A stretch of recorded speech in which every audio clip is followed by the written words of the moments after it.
everyone, welcome to a special episode of Geeks Not Nerds. I'm Captain Logan. And I'm Sarah. And I'm Jayson. Hi, Jayson. Hi. Today, hi Sarah. Hi. Today, I got my whole family together to do a really fun top 10 list.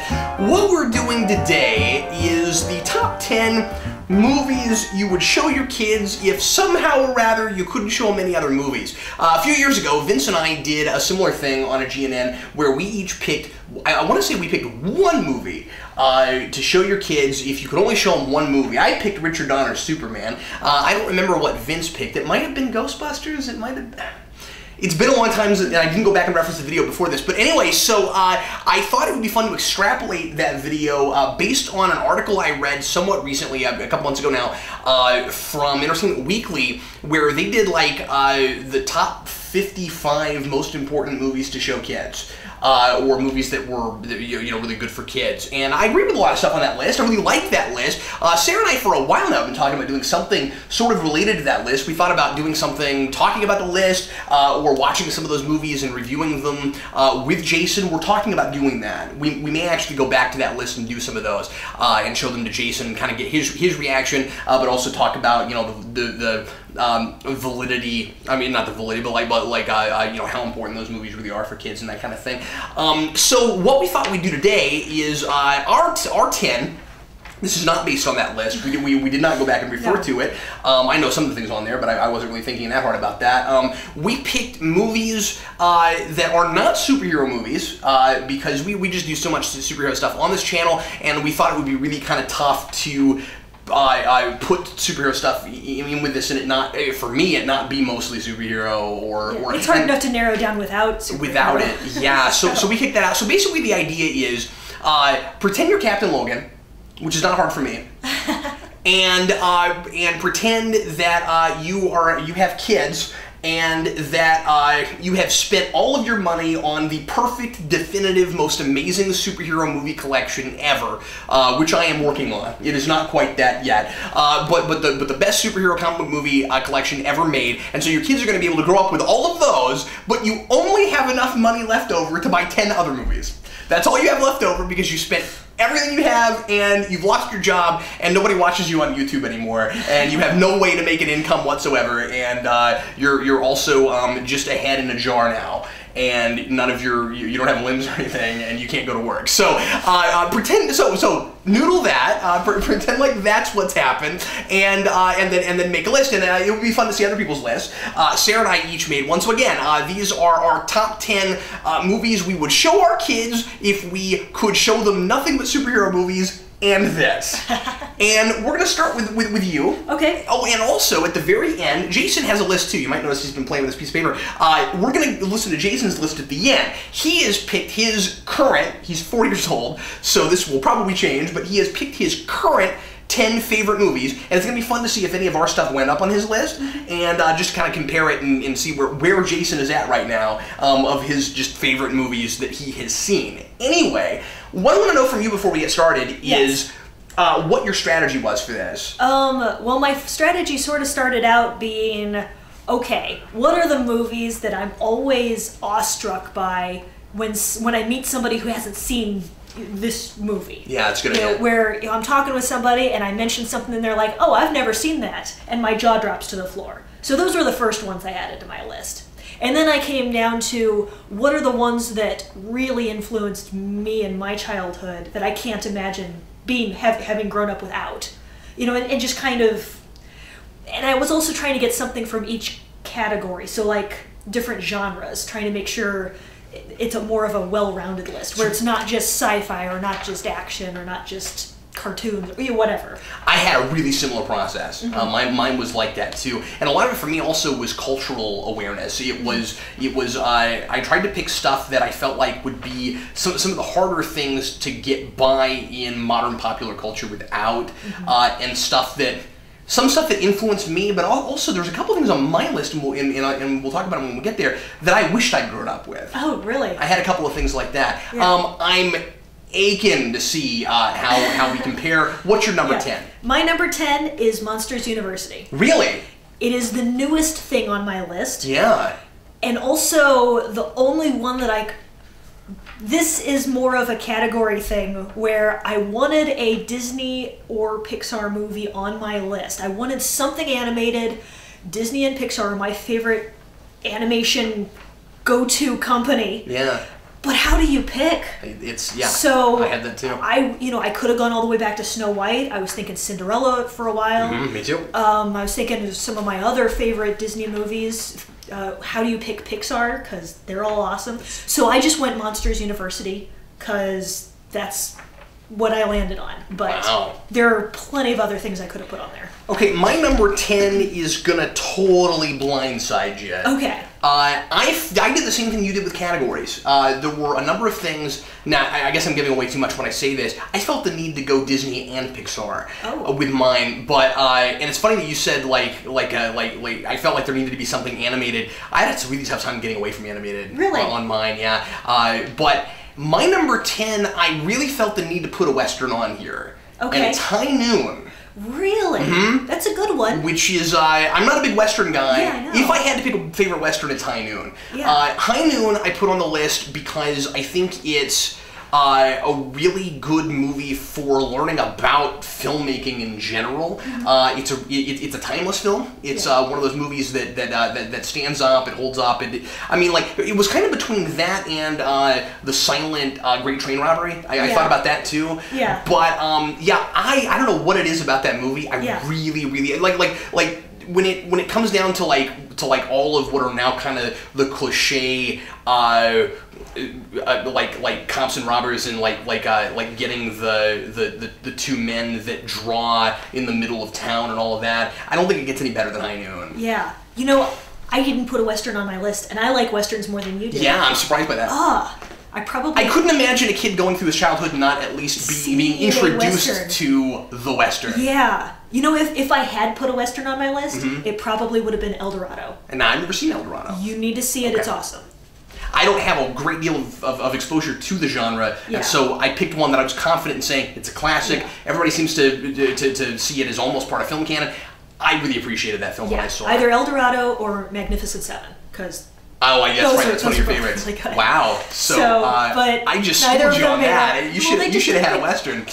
Well. Yeah, no, hey, I had the same thing. It was really hard to narrow it down. Yeah. What was your number 9? My number 9 was The Muppet Movie. Really? Yes. All kids must see The Muppet Movie. Thought about that too. Now, I don't think it necessarily has to be The Muppet Movie, but that's the best. It's the best. Yeah, I think if I had a second choice for Muppet movies, it would be Muppets Treasure Island because of Tim Curry, and he's one of the best actors ever. But Muppet Movie was my pick. Wow, I thought that too. It never even made my runners-up, and we'll talk about runners-up in the end. I'm sure you've got a few. I've got a few. All right, my number 9. Jason, you all right? Yeah. We will hear from you at the end. We're not ignoring you. You are here. So the only thing he's seen he's seen Muppet Movie and he's seen Monsters University. Yes. He's not seen High Noon. My number 9 is The Wizard of Oz, which is my big obligatory pick. Okay. I don't see growing up without The Wizard of Oz in this country. I just don't see it. I feel like when you go to the big thing I kept thinking of was Captain America. When he's in the Avengers and he's not getting pop culture references, and so I want to say it was Avengers, and somebody makes a Wizard of Oz reference and he goes, "I got that reference." Yeah. Wizard of Oz is one of, whether you like it or not, the most permeating films ever made. Oh yeah. Well, and you know what's weird? Yeah. I didn't see it till high school. Yeah, that is weird. Because my mom hated that movie. I know she did. I know and you're so not a she big kept fan it away. I'm not a big fan. I mean, yeah, I could see the merit and scene of it because it's so permeating. Yeah. But I knew most of the references before I ever saw the movie, and it was so weird watching it, knowing all these quotes and all this stuff, but having never actually seen it. Yeah, that's one of those that I just feel like. Now, there's a lot of movies like this, but like the world opens up as soon as you've seen it. Yeah. Where the next week, 12 people in various walks of life will be it in an advertisement or just a person that you're talking to will make some kind of reference to that film. Even now, even today, that's going to come up all the time. Yeah. Also, you can't live in this state and not see yeah. Wizard of Oz. See, at least I didn't grow up in Kansas. Yeah. So... Wizard of Oz is irritatingly everywhere. We go to our doctor's office, our pediatrician's office is the Yellow Brick Road. Yeah. It's all Wizard of Oz. I don't know, man. And again, it's not one of my very favorite things. I like it. I like it more than you do. Yeah. I think as far as musicals go, it's a pretty good one.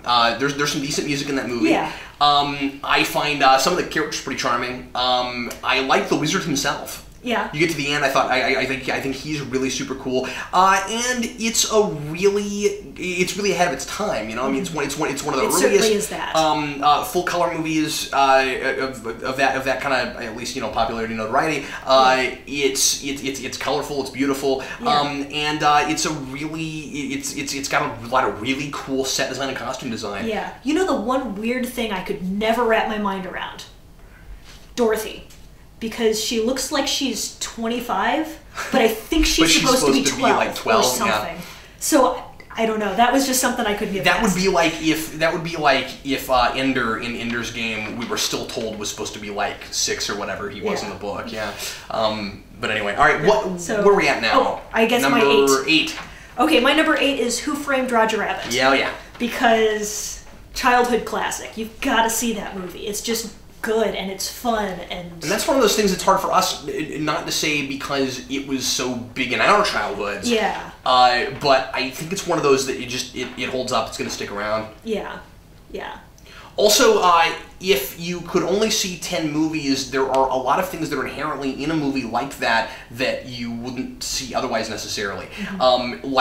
You learn a lot about cartoons with that movie. You'll learn a lot about period Hollywood in that movie. I mean, like it's not completely historically accurate, but you at least learn something about what the perceptions were like, you know, that sort of thing. Yeah, it's also trying to give you that more sort of sense. You know, with being a mystery. That's a good point. You know. Yeah, and so you would have experienced that even if you got no other noirs. Yeah. Or hard-boiled detective kind of stuff. Yeah. That's a good point. And Roger Rabbit gives you one of those movies that had a huge impact in how movies are made. That is actually kid-friendly, because there are a few of these that would be harder to show kids until they were to a certain age that were really important. As far as pushing envelopes with filmmaking and special effects and stuff, like, okay, you can't really show an 8 or a 10-year-old Terminator 2, but that's a really important movie. Sure. Jurassic Park, maybe you could show a kid a little bit earlier. That's a really important movie for that. I didn't even think about Jurassic Park when I was making this list. I didn't either, actually. Didn't even occur to me. Yeah. And I think that's actually on the one from Entertainment Weekly. Or I don't remember, but I think it was. And then, like, The Matrix. There's another movie that's really important, especially as a visual achievement. Yeah. You can't really show kids that until they're a certain age. So I went with mostly movies. I think pretty much everything on my list, with the possible exception of High Noon. But I think that movie, all stuff that you could show smaller kids. Everything on my list, and I would also include High Noon on yours, is stuff we could or have shown Jayson already.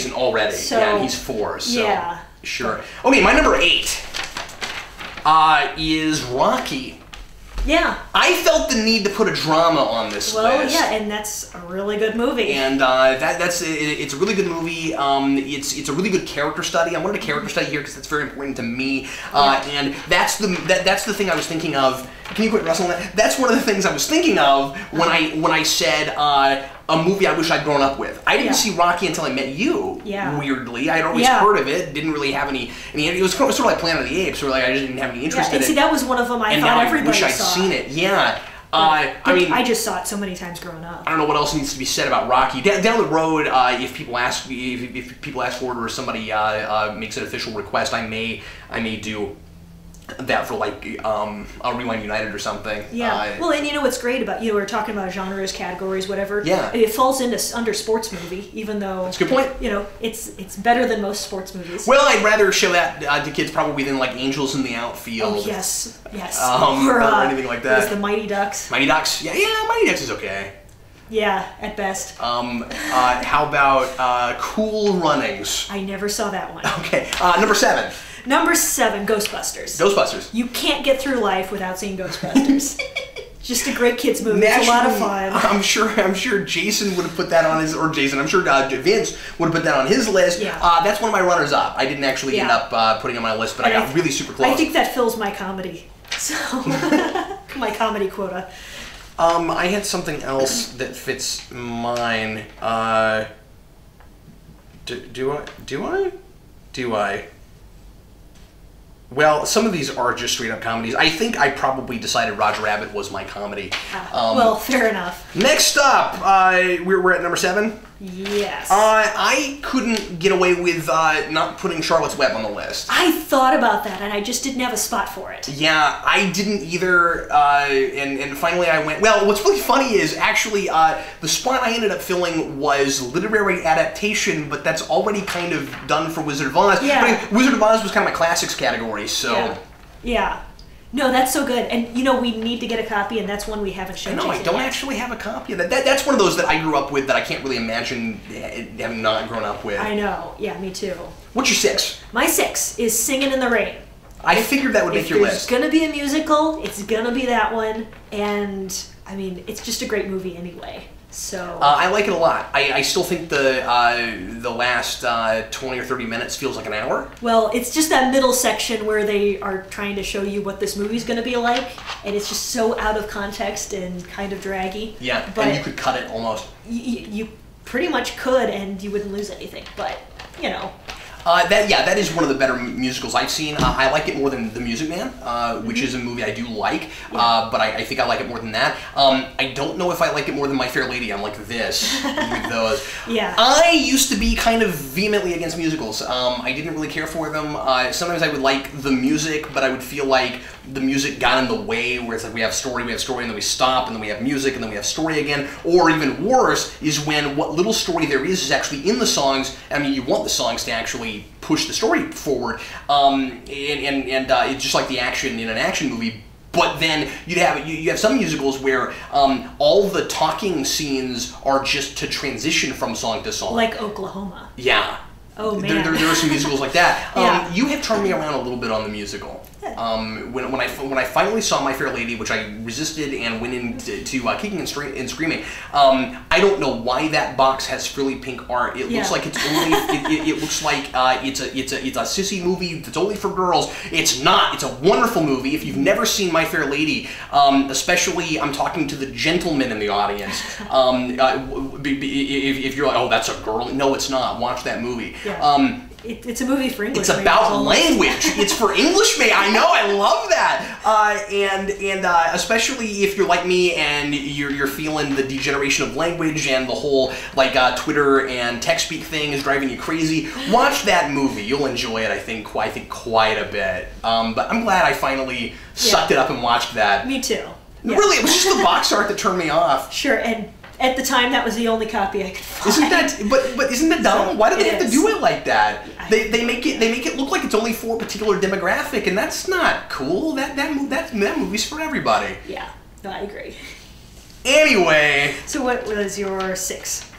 My 6 is Toy Story. If I had to pick a Pixar movie, it's Toy Story, and it's not even necessarily my favorite, but once again, I think that's, in a lot of ways, that's still their, I don't want to say it's the best movie, but it's the one that's, again, I'm using this word a lot, it's the one that's permeated the most. It's the one that put them on the map, but it's also the one that still tends to be most treasured and loved, I think.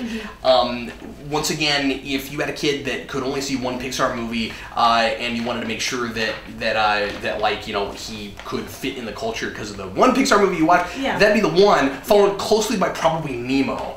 Because that's the other one that gets referenced, I think more than anything else. But yeah, I don't know. And also, but I do love it. You know what I mean? No, like, it's great. And I remember the first time I saw it, and I was just awed by it. I mean, it left a huge impression on me. Yeah. There were others I liked more, but I don't know that any of the others ever left as much of an impression as that one did, or any more of one. No, there's certainly maybe tied. You know what I mean? Yeah, there's certainly others they've made that I like more. I like Monsters Inc. more. I like Incredibles more. But yeah, I like Up almost more. Yeah. But it's but not anymore. You know what I mean? Well, I'm sorry, that was dumb. But like it didn't. But I like it more. But I don't think they left any more of an impression on me. Yeah. No, I hear you there. My 5 was Rocky. Oh really? Wow. Oh yeah. Is that the only cross we've had so far? So far. So far, okay. Yep. Yeah. No, I mean I put mine higher on the list, but. Wow. Rocky's great. I wondered if that might go there. Well, but I wasn't sure if it would. That's one of those it's in the culture. I can't imagine people not having watched Rocky. Yeah, I'm kind of there too. So I really hope that ultimately Stallone goes down in history as one of the better Hollywood screenwriters and directors, as well as an actor. I feel like the whole kind of meathead thing and bodybuilding thing got in the way, and people forget that he's so talented in other areas. I think Stallone is one of the best writers in Hollywood. He's good. He's written and directed a lot of his own material. Everything I've seen from him that he's written is at least a solid script, if not a very, very, very good script. He gets storytelling. He gets it. He knows how to make characters real people. He knows how to get me invested in them. And most importantly, he knows how to make a story that is accessible to a vast audience and make me like something that is not automatically in a category that I usually go for. Yeah, absolutely. I'm not a boxing fan. Well, no, that's the thing, is that those movies aren't about boxing. Yeah. They're about the character. Yeah. And the boxing is just part of the story. And they use that as work stuff and hobby stuff, which is so important for characters. We miss that so often these days. Yeah. Where you'll have these really generic characters that we're supposed to care about for some reason, and they have no interest beyond whatever the main crux of the story. I'm trying to get this generic artifact, and or I want this person to love me or whatever. And there's like no defining character traits, and Rocky had a lot of them. Yeah, he was a very fully realized three-dimensional character. Where are we at? Say 5? 5. Day the Earth Stood Still. Okay, yeah. I had to pick a science fiction film. Really hard not to make mine half sci-fi. Day the Earth Stood Still. It was between that and Planet of the Apes. Yeah. I'm in this Planet of the Apes place now where I'm like, I still feel really embarrassed for having not watched it before this year. Day the Earth Stood Still is one of, if not my favorite, science fiction films. We never got better than that for pure great science fiction. Yeah. I'm talking the original, really great movie. Yeah, not the new one. Really good stuff, and really good message. Really good to grow to bring your kids up on. Yeah. Let's not get apathetic and complacent about the world that we live in and other people, and we have the idea that we have been given a gift for having life and getting to live on this planet. Let's not screw that up, Yeah. And I really like that movie. It's good stuff, and it's also a really good character piece. Like everybody in that movie, I came to care about, and that easily could have been really two-dimensional. Also, the lady in that movie, I forget her character name because it's been a while since I've seen it, but there was some surprising progressive stuff going on with her, where pretty strong female character for that period. Mm-hmm. Yeah, no, that's a good movie. I've only seen it the once, but I'd love to see it again. I've only seen it a couple of times, but it left a huge impression on me. Yeah, it was great. My 4 is Star Trek: The Wrath of Khan. Wrath of Khan was one of my runner-ups. I'm so upset that I did not put a Star Trek movie on this list. Yeah. I picked Day the Earth Stood Still instead of Wrath of Khan. Yeah. Well, you need something like that. I mean, that's good sci-fi stuff. And it's also, and Ricardo Montalban had to be on the list. Yeah, it's also good revenge adversarial stuff. The revenge picture is a major thing in movies. Mm-hmm. And if you're not gonna pick a Disney movie, you gotta pick something else that has the bad guy that wants to get a revenge plot in it, right? Yeah. Although, if you can only watch superhero movies on top of these 10, you're gonna get that like 50 times. Oh yeah, yeah, no, definitely. We don't need to talk too much about Wrath of Khan because we've done an entire commentary and you can go watch that. My number 4 is Mary Poppins because I copped out. Yep, that was one of my runners-up. I went, okay, I don't know how to pick an animated Disney movie. I was going between, Fantasia was there for a minute. I was thinking Fantasia. I was jumping between, like, Little Mermaid and Aladdin and The Lion King and Beauty and the Beast, and I was everywhere. Cinderella, just like you, was on my list for a while. Couldn't pick. Yeah. And I went to Mary Poppins because it's the Disney classic that is live action with, you know, there's a little bit of animation in it, but like it seemed like the safe answer. It seemed like that's... But it's also so good. But it's so good. You get Dick Van Dyke. It's one of the best of them, and I feel like if you go with that, your kids get the full-on Disney experience without it feeling too period. I think a lot of the early stuff certainly holds up and goes on. Well, and I mean, like, I think that even a lot of the early 90s stuff is timeless, but I guess just because I was there, they feel like 90s movies to me. Yeah. I don't know if that even makes sense. Maybe it's not that they feel like 90s movies, just I know when they were, I don't know. Yeah, no, I don't know what I'm saying right now. I had a Lion King lunchbox. It doesn't feel like a Disney classic to me. Well, it feels like a Disney classic to me. It just doesn't feel like the same thing as Cinderella and Sleeping Beauty and those things. Yeah. It feels like the 90s Disney classics. Yes. You know what I mean? Yes. Like, what I'm saying is, I'm not making any sense. No. If you give a kid just one of those, I'm going to feel like he's missing out on all the others. Yeah. If you give him just Mary Poppins, I almost feel like you're running the gambit to some degree. Yeah. I don't know why I'm saying that, but that was my gut. Yeah. I understand the sentiment. Also, it doesn't have a formula. Mary Poppins doesn't have that Disney formula. Yeah. There's not a villain. There's not, you know what I mean? Yeah. Well, watching it I don't remember the first time I watched it. I don't either. But I could see watching it for the first time, it goes in unexpected places. How you doing? Okay. Where we at? Number 3, Adventures of Robin Hood. I knew you were going to put that on your list, which is why I didn't, because I figured that it would at least come up in this video and I would get an extra spot. There you go. I don't like not having a movie that early on my list. Yeah. That's a thing. I had to pick one. Adventures of Robin Hood is maybe, it's either my favorite or my second favorite with Captain Blood. But it's more kid appropriate than Captain Blood. Yes, it is. That's a thing. And the music is amazing. Yeah. Yeah. Yeah. Eric Korngold, I believe, is the composer, and he just writes a tremendous score for that movie. And I never pay attention to music except in that one, because the music just fits, and you go away with it stuck in your head for days. It's a gorgeous movie. It's a timeless movie, and the transfers that we have on the DVD and especially the Blu-ray now, freaking unbelievable. Yeah. Just unbelievable. 1938, I want to say. I think you're right. It's either 38 or 40. It's early. It's right around. It's right around there, and it's gorgeous. I can't believe the restoration we've got on that movie. Yeah. Number 3.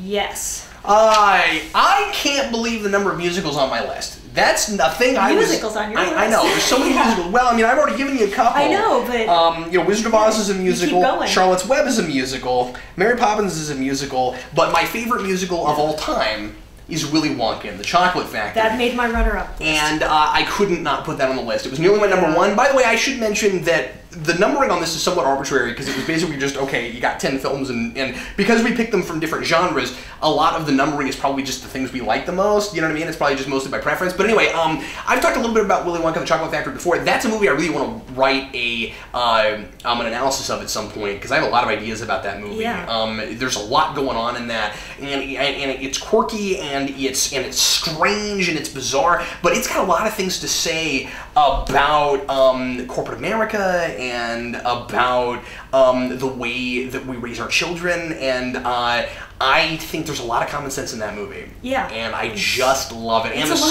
songs fun. are brilliant. Yeah. Oh yeah. Yeah, but just the imaginative stuff within the factory, they're trying to create a factory on screen that's beyond your imagination. And I think they do a really good job coming up with things that... I fell in love with Gene Wilder. Yeah. Watching them. I saw an interview with Gene Wilder recently on YouTube. Somebody had posted this.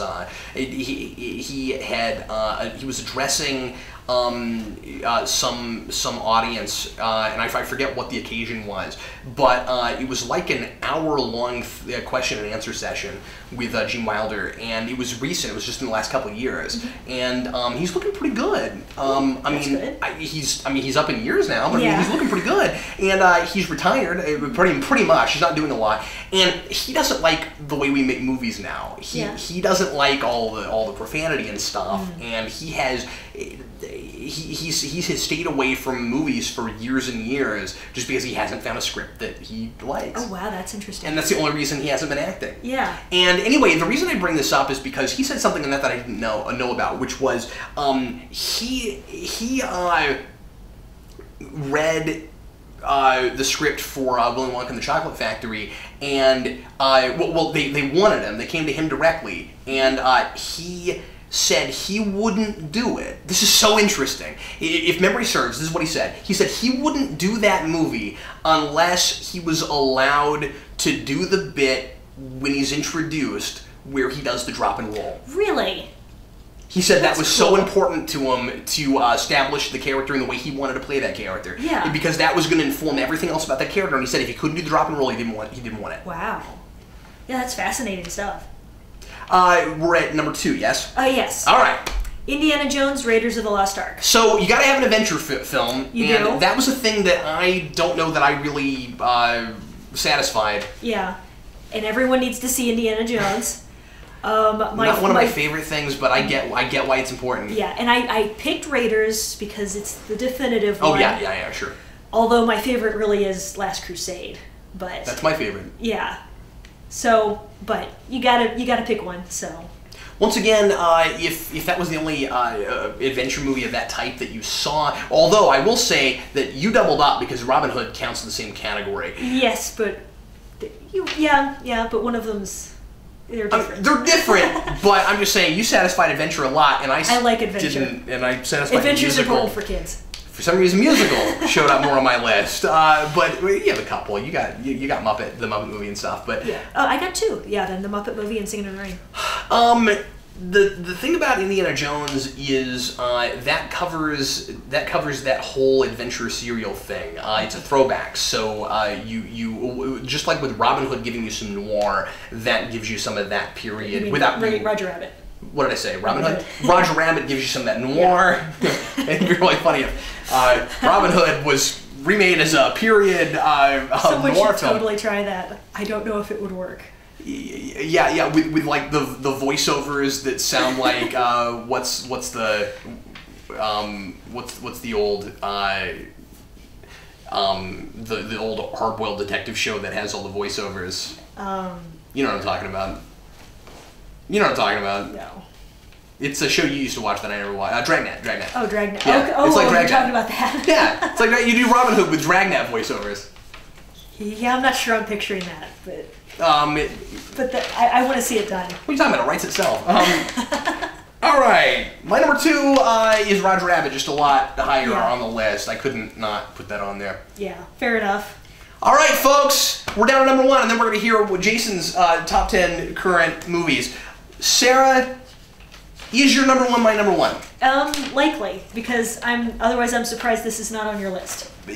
My number 1 is something that I just don't know how you could bring kids up, especially now. It's too popular. It's too popular even still, and we're gonna get more of it. Yeah. Number 1 is Star Wars. Yep. Star Wars: New Hope. Yeah. And I do feel a little bit weird putting that on there and not putting Indiana Jones. I'm with you. Yeah. But once again, you did it, so I did it. At least you did it. Yeah. Between us, we have. If we were allowed to have 18 because a couple crossed. Just a couple crosses. So we only had 2 crosses. Roger Rabbit. I keep saying that.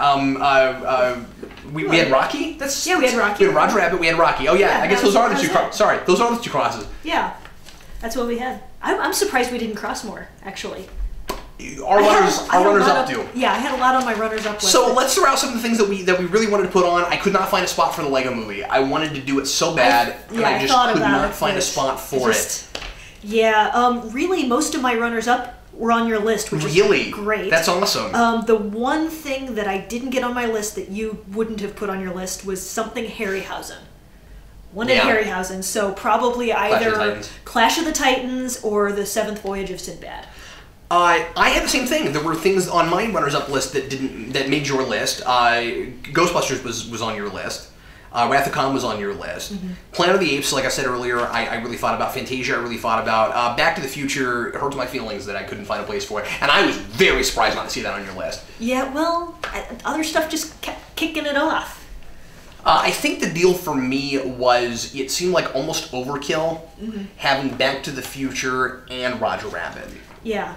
Well, I was worried for a minute that I was going to put too much 80s on mine because I kept thinking of 80s movies. There's a lot of really great stuff. Yeah. And so I actually ended up with a lot less 80s than I expected. You know, I feel a little bit better about my list now that you've heard it, because as I did it, I thought it was a really strange list, and you didn't raise your eyebrow nearly as often as I thought you would, mostly because I don't think you're capable of raising just one eyebrow. No, I can do both, but not one.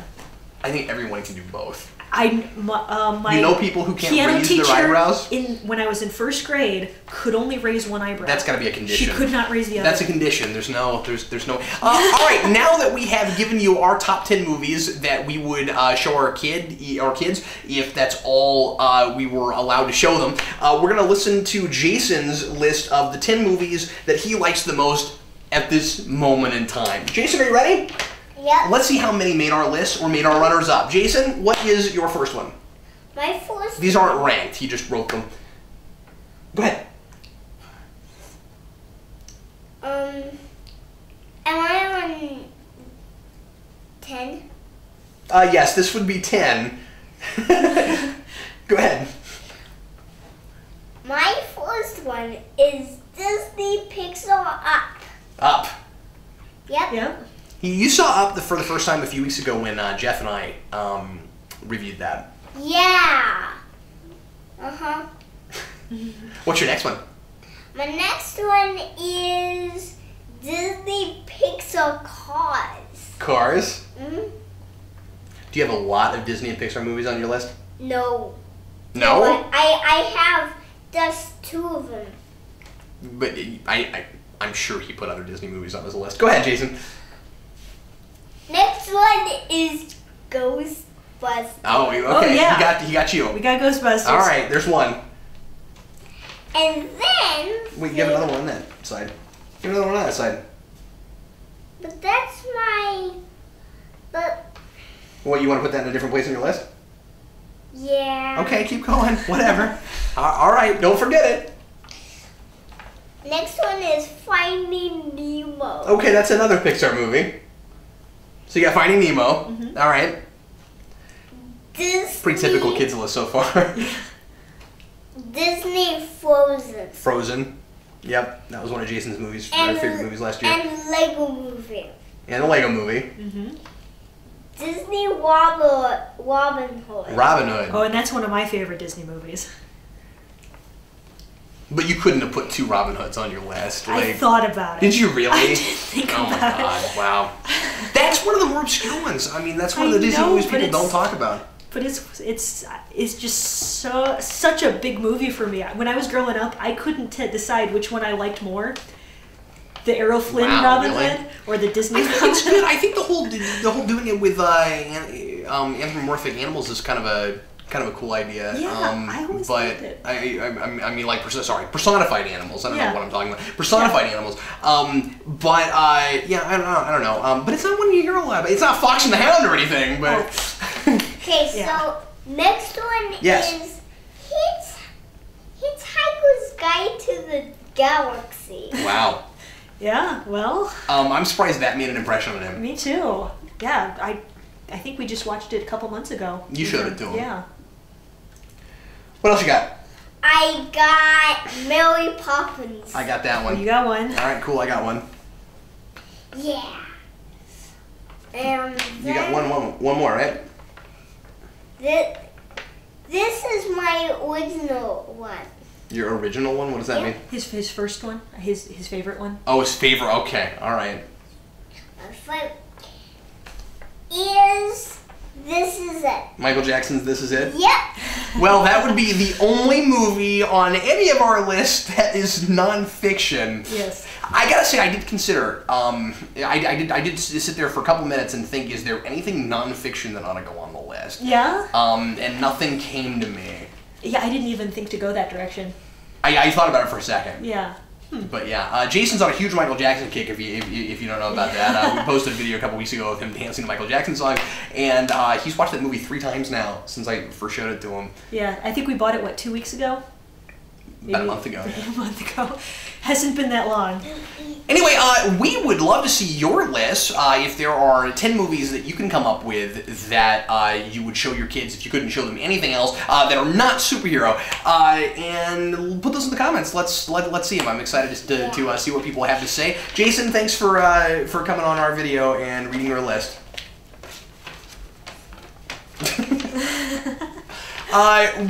So that's it, and thanks for watching. We sure appreciate it. I'm Captain Logan. And I'm Sarah. And I'm